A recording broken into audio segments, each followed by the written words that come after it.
Boa noite a todos. O assunto dessa noite é infortúnio aparente e infortúnio real.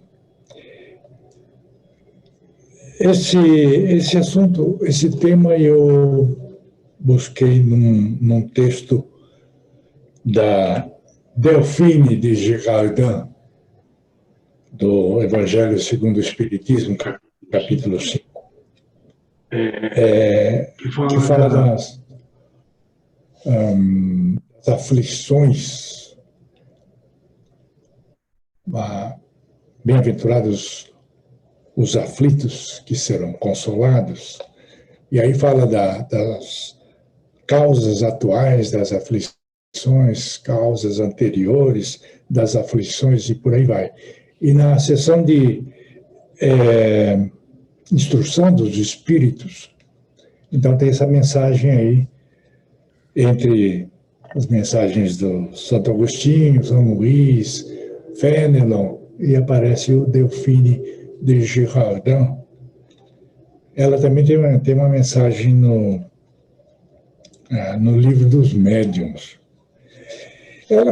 Essa Delphine foi uma contemporânea do Kardec, nasceu no mesmo ano que ele, em 1804, e desencarnou em 1855, 14 anos antes do Kardec.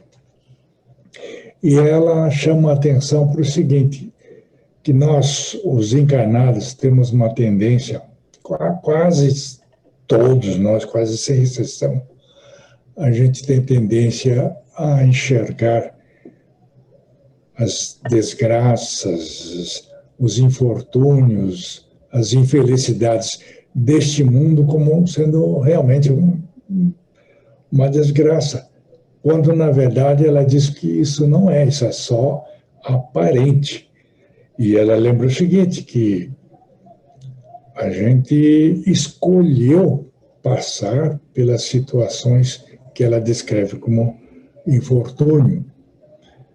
E se a gente não escolheu, pelo menos nós concordamos, porque nesse caso aí seria a expiação, né? A gente, de bom grado, não escolheria passar por expiações, mas, evidentemente, nossos benfeitores, o patrocinador da nossa reencarnação, ele nos convenceu de que esse seria o melhor caminho até para resgatarmos uma existência anterior não tão bem sucedida, ou então onde a gente cometeu uma série de erros e acumulou muitas dívidas, e esse seria, então, o caminho mais adequado, a gente acabar concordando. E aí vem o processo de esquecimento, e quando chega aqui, a gente enfrenta uma situação difícil, e aí vem aquele sentimento, né? Poxa, mas por que eu? Por que eu tenho que passar por isso? E aí vem aquela revolta também. Então, evidentemente, a gente pode encarar de várias formas diferentes. Mas que tipo de situação que ele está descrevendo? Primeiro deles, passar por uma miséria, uma situação econômica difícil. Por exemplo, ficar sem condição de ter um abrigo decente, viraram sem teto, sem ter onde morar, é uma situação complicada. Carências materiais de todo tipo. Tá certo, a gente não está numa condição de sem teto, a gente tem um cantinho para morar, mas um lugar, um moquifo bem desconfortável, num lugar longe, perigoso, onde falta de tudo. A gente não tem condição de comprar uma geladeira, não tem condição de ter um micro-ondas, uma televisão. Fogão até que a gente dê um jeito de comprar, mas o gás, de jeito que está caro, não temos dinheiro para comprar gás e tem que ficar se virando, cozinhando com lenha. Uma situação bastante crítica. Não ter o suficiente para alimentar a família. É uma situação angustiante essa, né? A gente pode, de repente, se encontrar na situação de ou a gente paga o aluguel e não tem o que comer, ou então a gente dá de comer para a família e fica devendo o aluguel e começa a correr o risco de sermos despejados. Aflições do desemprego. Isso é muito atual, né? Quanta gente perdeu o emprego desde os tempos da Dilma para cá. Fala-se em 15 milhões de famílias de gente desempregada, gente que teve que partir para a informalidade e está levando uma vida extremamente complicada. E assédio dos credores, então. A gente, quando eu tinha emprego, a gente fez um sacrifício danado e conseguimos comprar um carrinho. Aí veio o desemprego e a gente não tem dinheiro para honrar as prestações. Aí vem o banco, ameaça tomar aquele carrinho da gente. Ou então, a gente comprou um apartamento a muito custo, um apartamento pequenininho. E também acontece isso e a gente começa a correr o risco de perdermos a nossa casa. E perda de um ente querido, então. Ou pela Covid, ou por algum acidente, ou por uma doença, a gente perde uma mãe, um pai, um irmão. Eu acho que o pior de todos é a dor de perder um filho ou uma filha, né? A angústia de uma traição. A gente, bom, aqui não necessariamente é traição de um parceiro, de uma parceira, de um marido, de uma esposa, ou do namorado, namorada, isso não, também acontece, mas e aquela pessoa que era uma pessoa de confiança, que a gente considerava muito amigo, e confiávamos tanto que resolvemos abrir um negócio com ele. Passamos muitos anos tendo esse negócio e depois, de repente, a gente descobre que ele vinha desviando dinheiro e vinha nos tapeando. É uma coisa que dói muito, né? Então, todas essas situações com cara de desgraça, de infortúnio, pela Delfine, não. São escolhas, são expiações que a gente sofre só durante esta encarnação, porque depois que a gente deixa e parte para o mundo espiritual, nós vamos descobrir que essa situação complicada nos amadureceu, nos fez crescer, nos tornou mais fortes, né? E então, o que ela diz é o seguinte: quando bem aproveitados, tais infortúnios aparentes são os instrumentos da providência divina. Mas instrumentos de quê? Para lapidar e forjar o caráter do nosso espírito. É o nosso crescimento, nosso amadurecimento, nossa evolução. Que assim evolui moralmente e conquista virtudes. Mas bem aproveitado, porque tem gente que vem aqui, passa por situações complicadas, não aprende nada. E pior ainda, fica revoltado e parte para o mal, prática do mal. Vira um ladrão, um estelionatário, ou, sei lá, aplicando golpes pela internet, vira um contrabandista, traficante, e coisas piores. Aí, não só a gente volta a perder a nossa encarnação, mas acumula uma série de débitos quando a gente deixa esse mundo, né? Mas que tipo de amadurecimento, que tipo de evolução a gente pode ganhar passando por aquelas situações difíceis e sofrendo muito? Que transformações seriam essas? O sofrimento geralmente torna a gente mais maduro, mais humano, torna a gente uma pessoa muito mais sensível com o sofrimento alheio. A gente começa a sentir como que é sofrer a situação que o outro está sofrendo, que a gente passou por isso também. A gente se torna capaz de sentir compaixão. Esse sentimento de compaixão não é assim gratuito, não. Não aparece assim de uma hora para outra. A gente tem que adquirir, e geralmente, através de sofrimento. A ter empatia, a capacidade de se colocar no lugar do outro.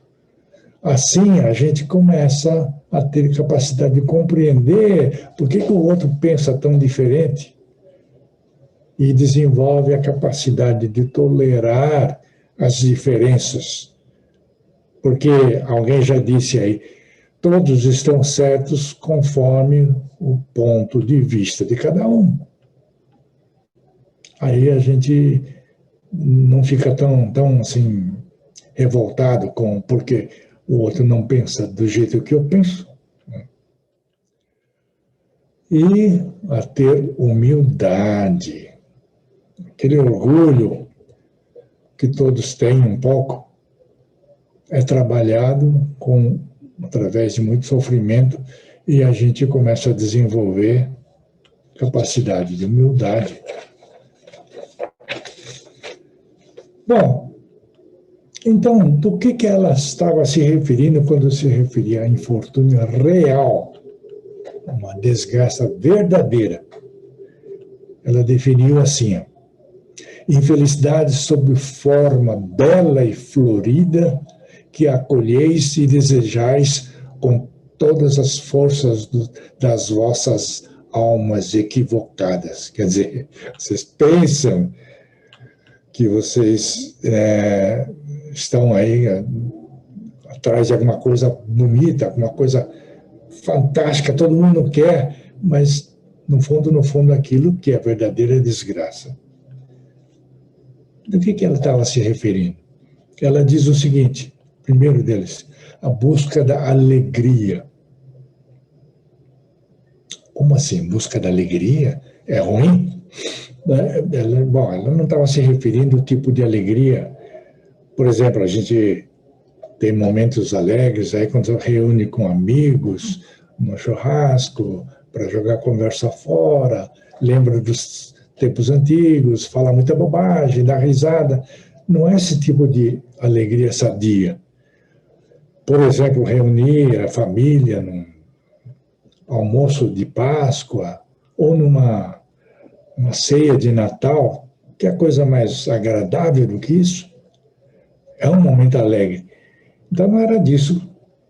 Bom, se bem que tem famílias que conseguem transformar até esses momentos alegres em uma grande confusão, né?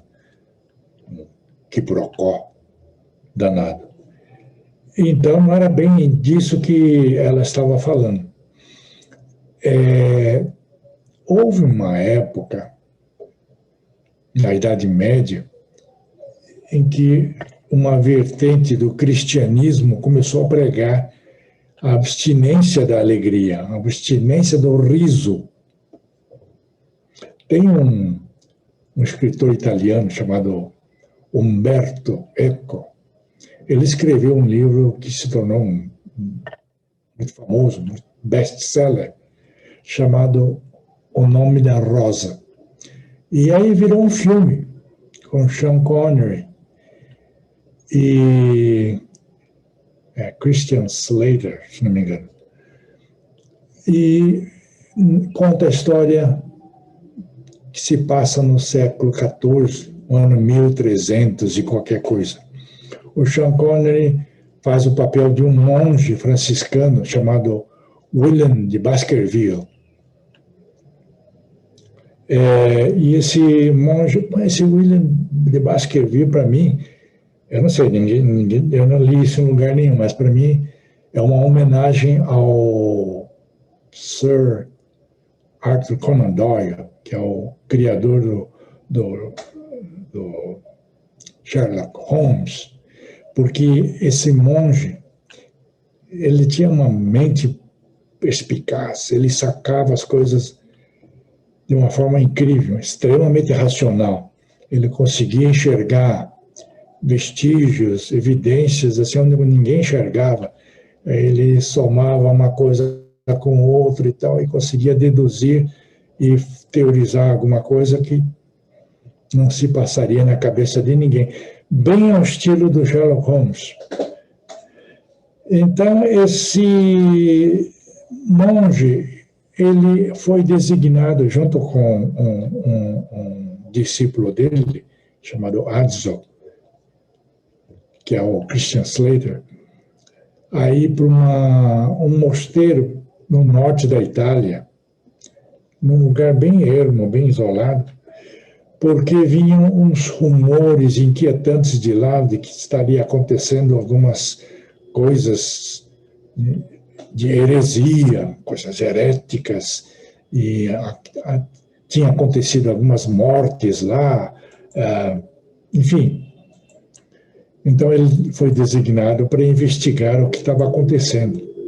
Havia rumores também de que era coisa do diabo, do demônio.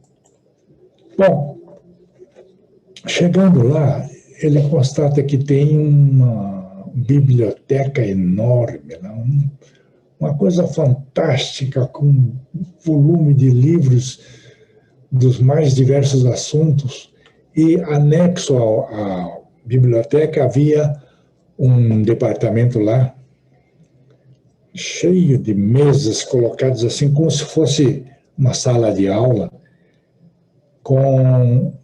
para onde deveriam trabalhar os copistas, porque naquela época não existia imprensa.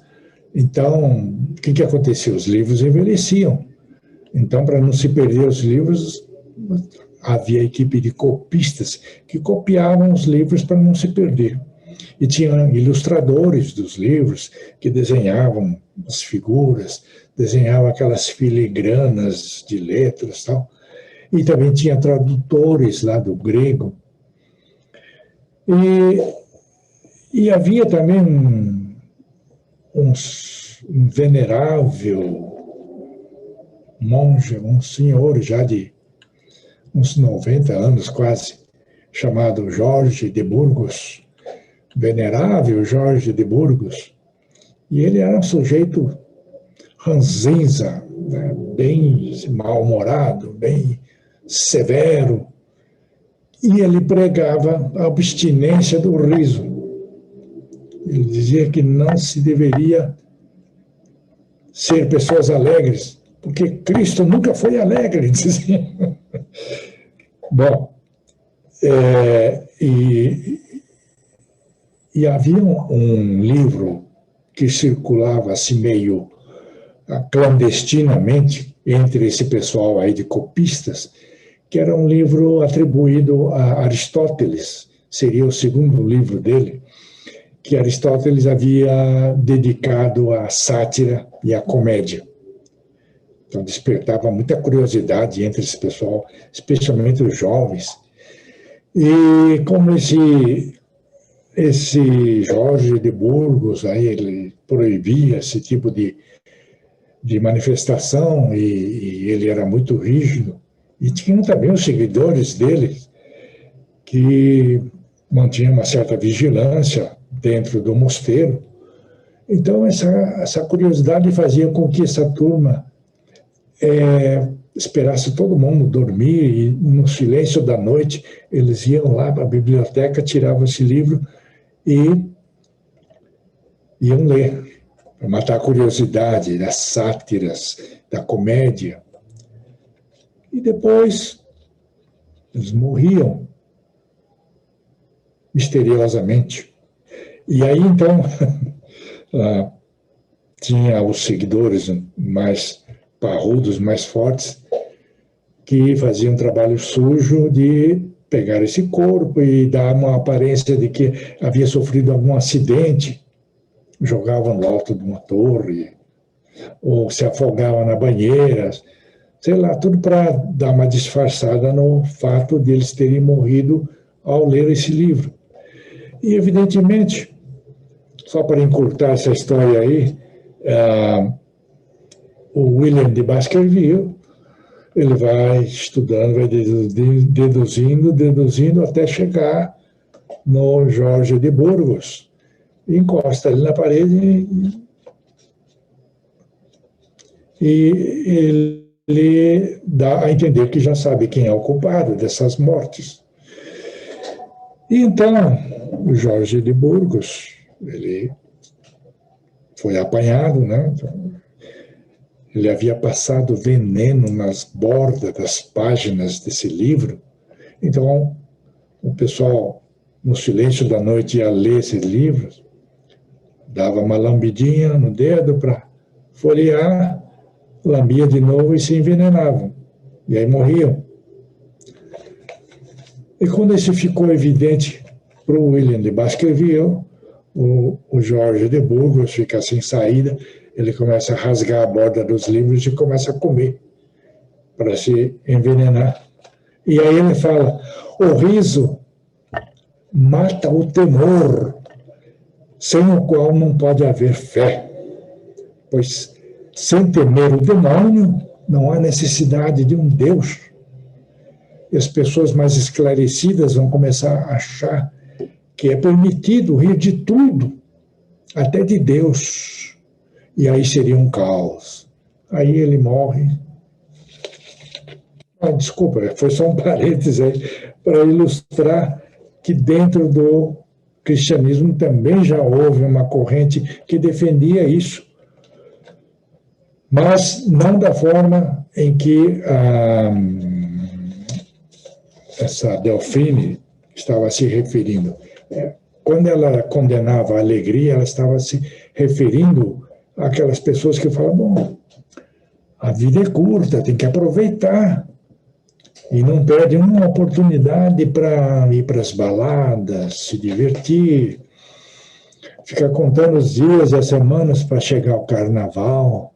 E aí vão lá nos blocos, aproveita lá as 4 noites e 4 dias. E vocês já viram, né? Nos blocos e nos salões rola muita bebida, né? Rola bebida, rola êxtase, rola anfetaminas, metanfetaminas e outras drogas piores. E nesse estado de alegria total, os controles, os autocontroles nossos tendem a ficar completamente afrouxados e aí acontecem as maiores barbaridades. A gente começa a cometer excessos, excesso de sexo, excesso de bebida, de drogas e por aí vai. Era disso que ela se referia. E ela também fala a busca do prazer. Prazer também nesse sentido. A vida é curta, vamos curtir. Vamos buscar o que é bom, o que nos dá prazer e alegria. E em busca do prazer e da alegria, a gente acaba se tornando um hedonista, né? Aqueles que cultuam o prazer em todos os sentidos, o prazer da carne. Então, excessos alimentares, excessos de bebidas, sexo desenfreado, tudo que dá prazer, um hedonista vai atrás. Então, ela chamava atenção contra isso. A busca da fama e da celebridade é um outro desejo que a gente, né, sonha, especialmente quem tem algum tipo de talento. talento para cantar, talento para tocar algum instrumento, ou então para atuar como um bom ator. Então, quem sonha em trabalhar no teatro ou na televisão, eles aceitam trabalhar até de graça, nem que seja como figurante, para, sabe, esses figurantes só para fazer volume, e não tem fala nenhuma, mas está no meio ali do mundo artístico.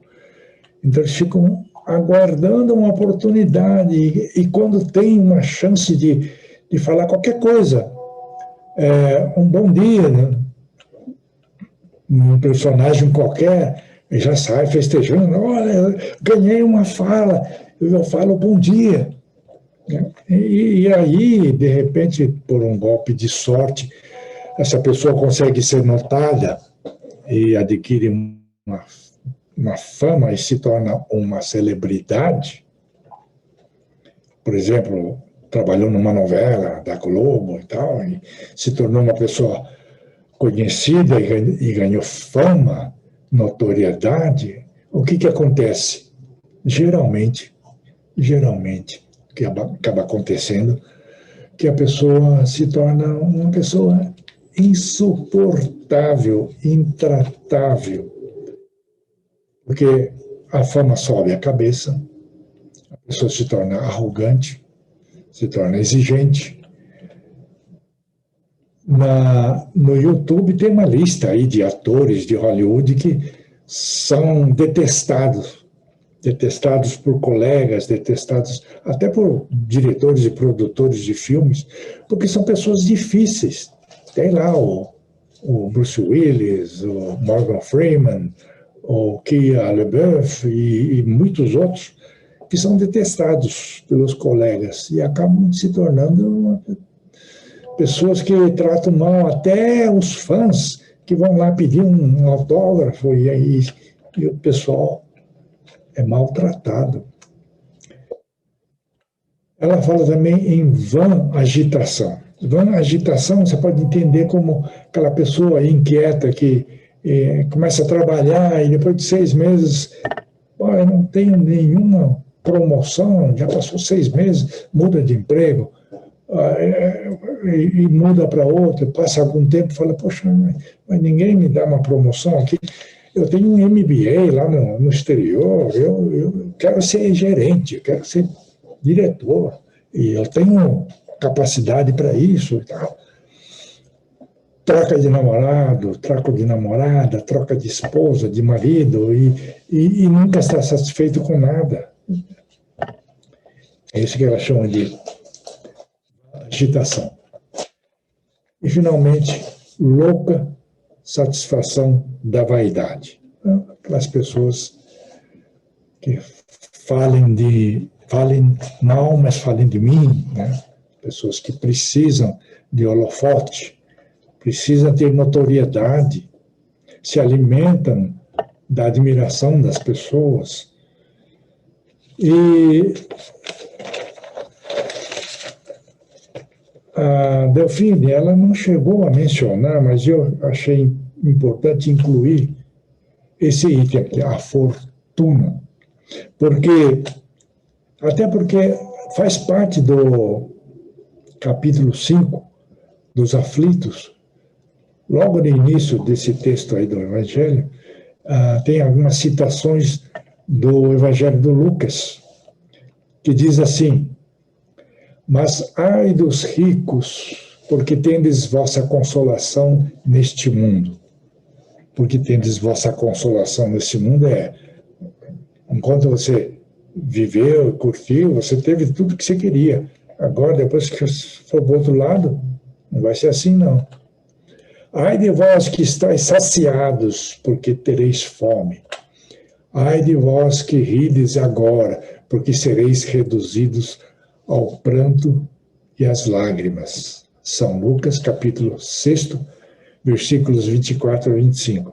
Então, a gente se esquece que não foi por uma casualidade que a gente, de repente, se tornou um herdeiro de uma fortuna, ou a gente, de repente, conseguiu ganhar numa mega sena acumulada e se tornou rico da noite para o dia. Aí Jesus já dizia, né, que é mais difícil passar uma corda pelo buraco de uma agulha do que um rico entrar no reino dos céus. Porque a fortuna tem aquele efeito de arrastar a gente para as coisas materiais, coisas supérfluas, e acaba nos tornando em gente,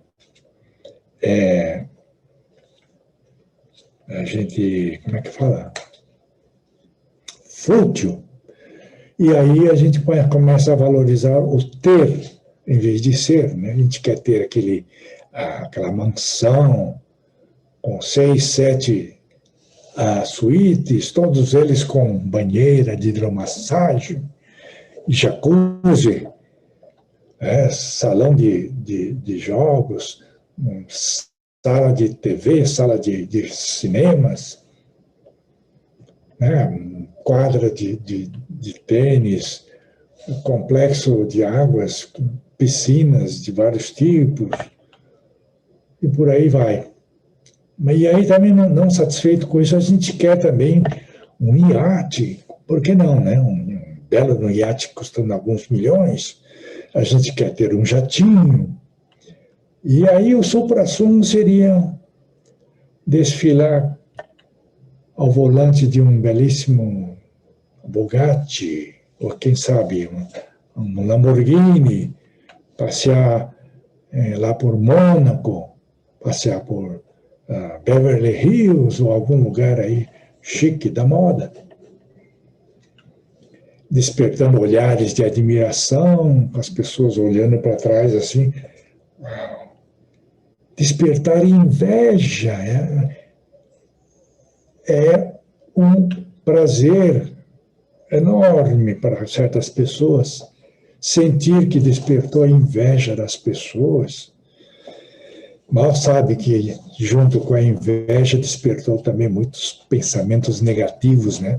Aqueles pensamentos do tipo, tomara que se arrebente no primeiro poste aí, né? Mas, então, põe a gente a perder a encarnação, e ir para o outro lado, numa condição em que o nosso benfeitor fala, você está precisando ter uma experiência na pobreza. Vocês estão entendendo agora por que às vezes a gente escolhe vir aqui para passar de dificuldades? E essa fortuna não foi colocada no colo da gente assim, para a gente usufruir, não. Tem um propósito isso. Deus nos emprestou essa fortuna, o que a gente herdou, sei lá, ou então ganhou. E a finalidade dele é que a gente seja o agente promotor do progresso e do bem-estar da comunidade onde a gente está inserido. Que a gente seja promotor desse progresso e desse bem-estar das pessoas, das famílias, das pessoas que trabalham nas empresas que a gente tem. Esse é o propósito da riqueza. E é difícil fazer, nossa, é muito difícil, né? Porque geralmente a gente é arrastado para o outro lado, para as vaidades, para futilidades. Teve gente que conseguiu fazer isso? Não teve. É muito raro, mas teve. A gente pode lembrar do Antônio Hermílio de Moraes. Ele não construiu todo aquele império, mas ele herdou do pai dele, né, José Hermílio de Moraes, herdou o grupo Votorantim, e depois Antônio Hermílio de Moraes multiplicou aquelas empresas e tornou um verdadeiro império.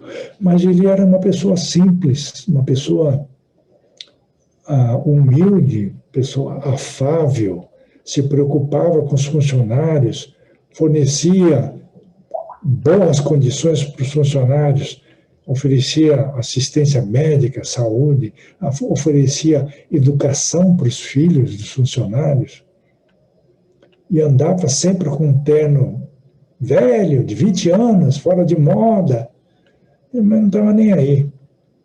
Com a gravata tudo fora de moda também, ele cumprimentava todos, era uma pessoa muito afável, muito querida. Então dá para fazer isso, mesmo tendo uma fortuna. É uma minoria.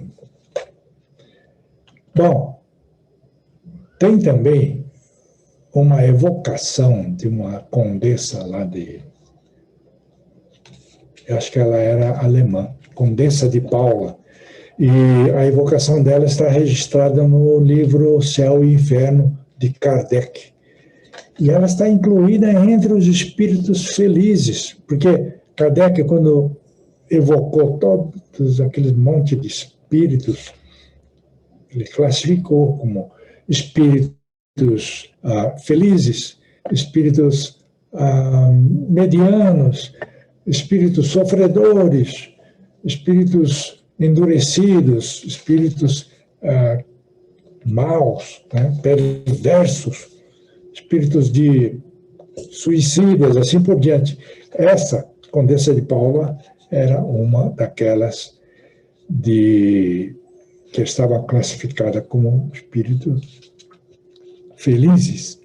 E Kardec comenta o seguinte numa nota de rodapé, que essa Condessa de Paula bem que poderia ser aquela benfeitora descrita no capítulo 13 do Evangelho segundo o Espiritismo, que conta que uma senhora da alta sociedade, rica, milionária, sempre saía de casa para ir praticar caridade, e para fazer isso ela trocava e vestia um vestido bem simples, levava a filha adolescente dela e fazia ela vestir também roupa bem simples, para não humilhar e ofender as pessoas que ela ia ajudar.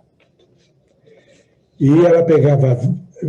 o texto fala em viatura, então eu não sei se é uma carruagem, ou se é uma carroça, ou se é um charrete, não sei. E ela enchia de todas as coisas que ela iria doar. Roupas, agasalhos, cobertores, remédios, gêneros alimentícios.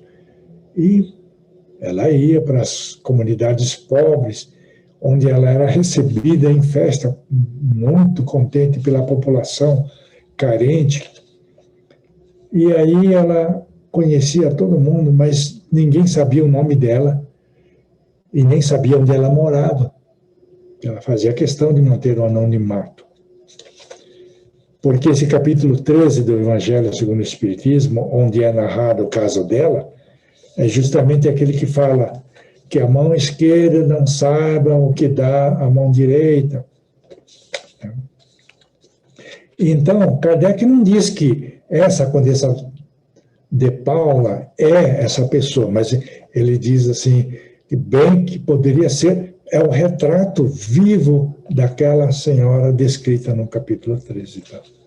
Então, poderia ser a personificação, porque ela, na evocação, ela conta um pouco da história dela. E eu me lembrei também aquela senhora que levava a filha adolescente. A filha às vezes falava, mãe, me deixa dar isso aqui para o pobre. A mãe falava, não. Se você fizesse isso, onde estaria o seu mérito? Essas coisas fui eu que trouxe. Eu estou distribuindo. Se você quiser ter o mérito de praticar uma caridade, faça alguma coisa que você tenha feito. Costura uma roupinha para as crianças pobres, faz uma roupa, um agasalho do seu esforço. Aí você doa essas roupas para esse lugar aqui. Aí sim você vai ter o verdadeiro mérito da caridade. Era assim que ela ensinava. Bom, já caminhando para finalizar, o que a Condessa de Paula dizia? Ela dizia o seguinte: passei por provas de trabalho e de miséria que escolhi voluntariamente para fortificar e depurar a minha alma. Tive a felicidade de sair vitoriosa delas. Vocês estão entendendo agora por quê? Que às vezes a gente escolhe esse tipo de prova, de passar em situação difícil, passar na miséria, como ela está dizendo. E, olha só, repara nisso. Mas restava-me uma a provar, a mais perigosa de todas, a da fortuna e do bem-estar material, que foi a última encarnação dela como condessa, que ela nasceu como rica. No entanto, ela fez de tudo para minorar o sofrimento das pessoas carentes, das pessoas desassistidas. Tanto é que ela se tornou um espírito feliz. Né? Gente, muito obrigado. Era isso que eu queria transmitir para vocês. Muito obrigado.